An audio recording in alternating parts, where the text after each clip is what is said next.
Opening up now.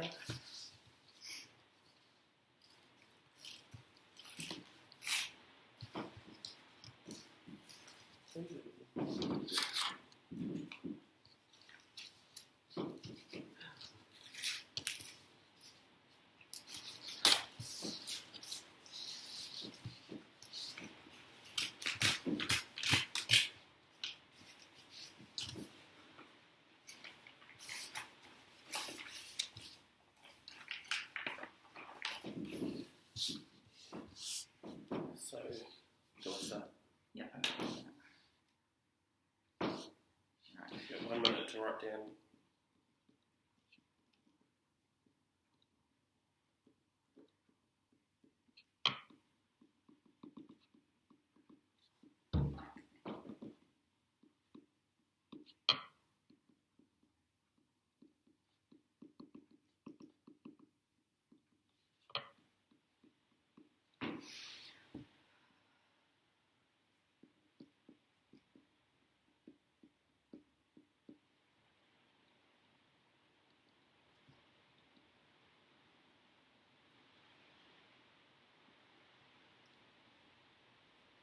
Seconds.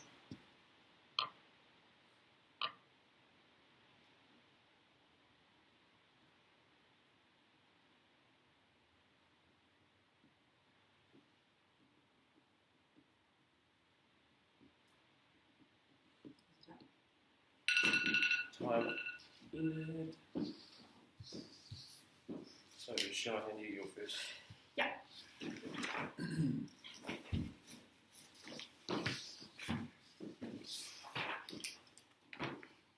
This is ECG 1.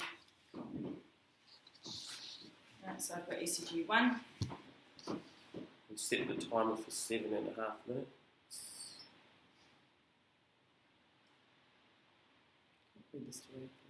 Yep. So for ECG 1, you responded to a 62-year-old male at 4:30 in the morning. He's woken with chest or with central chest pain radiating into the jaw. His skin is warm and dry. He has a history of angina. His medication is aspirin and metoprolol. Currently has a blood pressure of 140/90, and a capillary refill of 2 seconds. Rest rate of 16, and the pain is 7 out of 10. Okay. I have that ruler. Yep. Before we start. Thanks. Yep. Ready when you are. So, interpret ECG number 1. 7.5 minutes. 62-year-old male. Okay, so general visions are If you need the okay. question again, I'll Yep. read it. AVR is negative. R wave is good in V3. I've got a QRS in every lead. Yes. Okay, it looks clean to me. Yes. Paper speed is not given, but it's normally 25 millimeters per second. Frequency response is 0.05 to 150 hertz, but it's not here. Calibration spike is 1 big box with 2 big boxes high. Date and time is not given, or patient demographics, but you've given this to me. It's a 62-year-old male. Regularity is, so it's regular. And rate is 5, 10, 15, 5, 10, 15, 20, 22. So 1500 divided by 22 equals 68 beats per minute. My concerns are the ST elevation I can see. So I've got a P wave in every lead, yes. Looks biphasic in V1. P waves upright though. Besides that, they look biphasic in lead 3 as well. And it looks like I've got P my Charlie in lead 2. P my Charlie. I've got a P to every QRS. Yes, I do. My PR interval is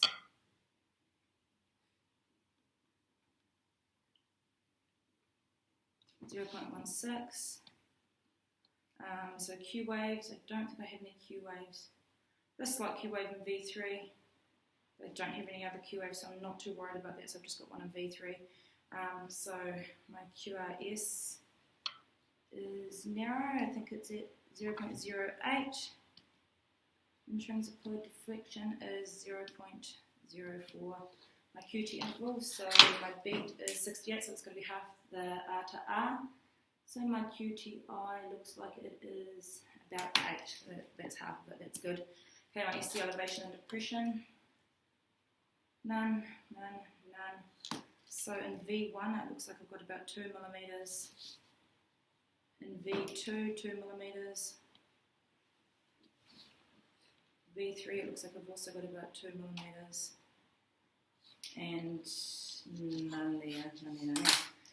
Okay, so my T waves look inverted and quite deep in V2 and V3. Deep T waves. Okay, my interlunar rhythm is normal sinus rhythm. Morphology, so my QRS was narrow, so therefore I've got no bundle branch blocks and no OVCD. Hyperkalemia, I'm considering that. I don't have tall peak T waves. Wolff Parkinson's white, I don't have any delta waves. My hypertrophy, so I've got V1 was biphasic and lead 2 looks like I've got PMI Charlie, so that is indicative of left atrial enlargement. Don't have any pulmonale, I didn't see anywhere. Okay, so now I'm going on to, that was left atrial enlargement, wasn't it? So now I'm going to go on to my soccular lines with my left ventricular hypertrophy. So I've got no deep S wave in V1, no. So that there won't equal 35 millimeters for the soccular lines. So AVL is an 11, 1 isn't 12, AVF isn't 20, no. That criteria is out as well. Any precordial lead over 45 millimeters, no, I don't have that either. So I've got no left ventricular hypertrophy. So my right axis deviation from my right ventricular hypertrophy, I don't have axis deviation. My axis is normal. I'm not sure if I got left. Okay, so my You've got 3 minutes 30. Okay, so now going on to my injury, ischemia. So I've got 2 millimeters in V2 and V3. I've got 2 millimeters. So my patient was 62 years old, so he's over the age of 40. So I've got ischemic changes because of my T waves.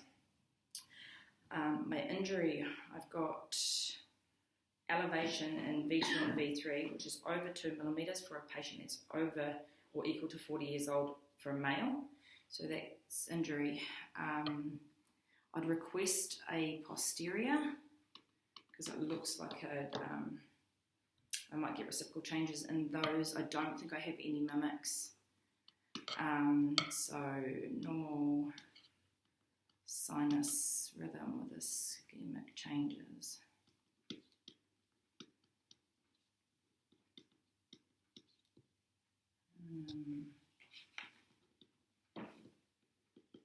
Two minutes 30.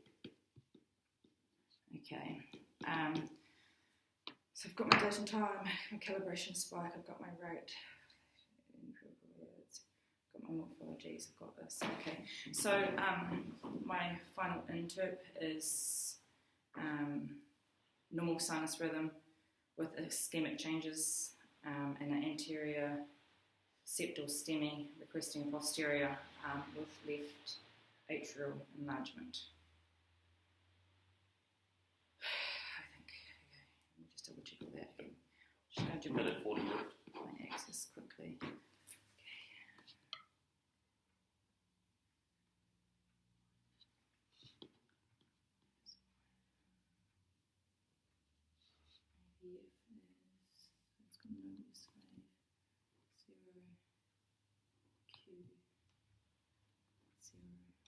AVF. Just trying to do my axis real quickly. Quite slow at this. So that's 6, 6.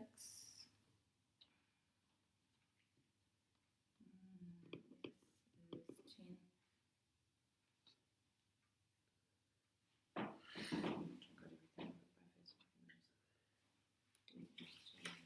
You have 1 minute. Right, yes, it's 10 minus Q. Okay. So, minus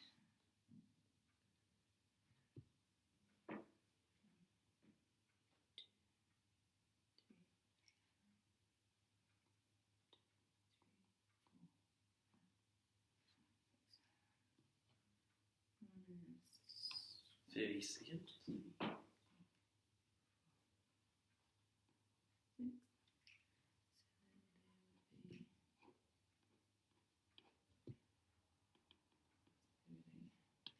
So V plus 30, so I've got normal axis, so it's between 45 and 60, I think. 10 seconds.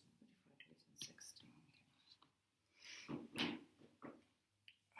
Okay, so.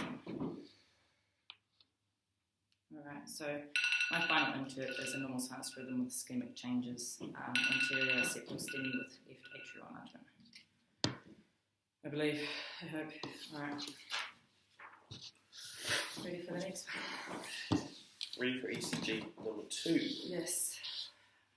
I'll just put that back to 1 minute. Yep. Sorry. That's alright. Okay. So we're back to a minute. Write down what you need starting now.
Now your 1 minute is up. So I'll adjust that to 7.5 minutes again, ready for intern number 2. 7.5 minutes. Before starting it, I'll read out what the case study is. So ECG number 2, you have a 32-year-old female who is short of breath and is currently status 2. She has a past medical history of being a brittle asthmatic. She has had an ICU admission 2 years ago. She also has a mitral valve repair as a child secondary to acute rheumatic fever. She also denies having any chest pain. How old, sorry? 32-year-old female too. Time of 7.5 minutes starts now. So we've got ECG number 2. Alright, so general impressions is the notching and deep S waves. Deep S waves, QRS in every lead. Yes. AVR is negative, yes. R wave progression is latent B5, looks clean, yes. My paper speed is not here, but it's 25 millimeters per second. Frequency response is not here, but it's 0.05 to 150 hertz. Calibration spike is here, that's 1 bit box wide by 2 bit boxes tall. Date, time, patient demographics are not on here, but you have given me that, and that was a 32-year-old female. My regularity is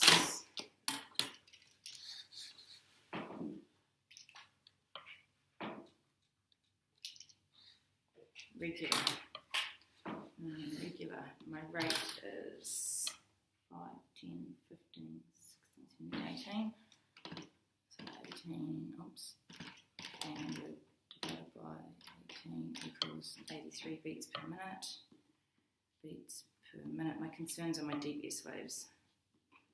S wave, okay, P waves. P waves, yes, I've got P waves which are upright. Upright.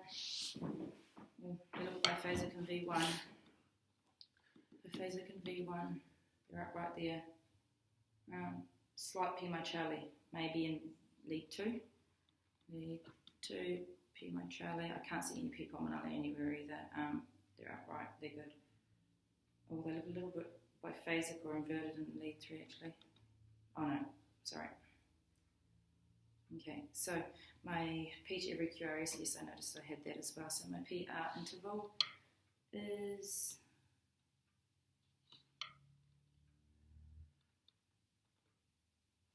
0.16. Q waves.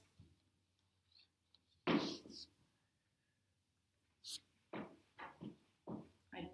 don't have any Q waves, no. QRS is looking wide.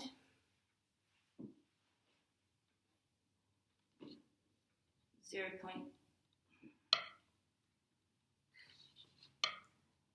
2, 3, 4, 5, 6, 7, 8, 9, 10, 0.16 maybe, a little bit less. Remaining time 5 minutes. Intrinsicoid deflection is 0.04, 0.05 maybe, so it looks a bit wide as well. Okay, so my QT interval, since it's between 60 and 100, it's got to be half of that, so half of the 83 beats, so I had 22. So it's got to be 11, so my QTI 4, 5, 6, 7, 8, 9 or 10. 10. ST elevation and depressions, I've got none of those leads, none there. Lead V1 looks like I've got a little bit. V1 looks like I've got maybe 2 millimeters. V2 I've got definitely got 2 millimeters. V3 I've definitely got 2 millimeters. V4 a little bit maybe. V5 none, and I can't see any depression either. Okay, so T waves. T waves are looking a little bit big in V2 and V3, but not too bad. Underlying rhythm is normal sinus. Morphology, so my QRS was wide, so that is indicative of a bundle branch block. So left bundle branch block, I'll check. Deepest S wave in V2, tallest R wave in V5 and V6, 35 millimeters, 5, 10, 15, 20, 25, 30, 35, yes, so I've got a left bundle branch block. And monomorphic R waves in lead 1, yep, and V6, yes. So I've got monomorphic R waves. Right bundle branch block, I don't have RSR, no, so I don't have a right bundle branch block, so I can cross that out. Okay, so I'm considering hyperkalemia. I don't have tall peaked T waves, so I don't think I've got hyperkalemia. And Wolff-Parkinson's, I don't have delta waves. Okay, my hypertrophy. Atrial hypertrophy, I had biphasic P waves and I had Pimichelli, so I think I've got left atrial enlargement as well. That was the Sokolow-Lyons criteria for that, my left bundle branch block. I've got a wide QRS. Okay, so right ventricular hypertrophy. Axis deviation is left axis deviation. Left axis deviation is for my axis. I had biphasic P waves, deep S wave, alright, so my ischemic, so I don't think I've got any ischemia because I don't have any depression, I do have elevation. For injury, I've got 2 millimeters, my patient's a female, so it's 1.5 millimeters, so I do have injury with that ST elevation. My mimics, I have a left bundle branch block. So it's 1.5. I've got normal sinus rhythm. So I still have a STEMI criteria. I would need to use the Scarbosa criteria to rule that out. I can't quite remember that.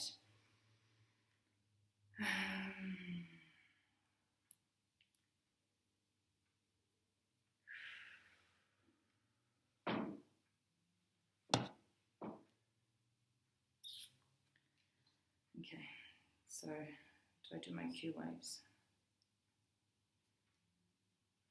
Okay, so I've got a DBS and V1. Alright, so I've got no excess deviation, so my excess deviation is 1 and AVF. So I've got left excess deviation. My mimic is a left bundle branch block. I don't have any other mimics. Harassing everybody, alright. Just checking everything off. Okay, so I think I have 1 minute. Scarbosa and enlargement. So, alright, so for my final interp, I have normal sinus rhythm. On meeting STEMI criteria, I need to, because for a female 1.5 millimeters, I would need to use the Scarbosa rule. I've also got a mimic, which is a left bundle branch block, and I believe I've got left atrial enlargement.